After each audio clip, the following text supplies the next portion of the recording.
Here I have XIAOMI Redmi Note 11S, and today I'm going to show you how to set up this device. So firstly tap on the arrow, then select preferred language, I'll just stay with English, then select your region, tap next, then agree with user agreement and privacy policy, then you can insert SIM card, but if you don't have SIM card on you can just skip this step and do this later.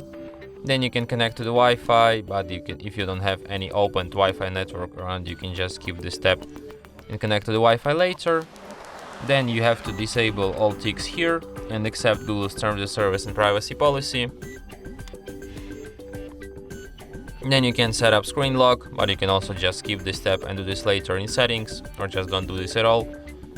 Then disable all ticks here, tap next.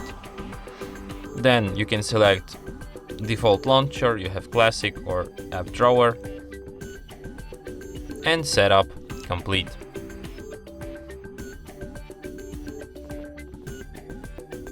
And that's it. Thanks for watching. If you find this tutorial useful, don't forget to hit that like button and subscribe to our channel.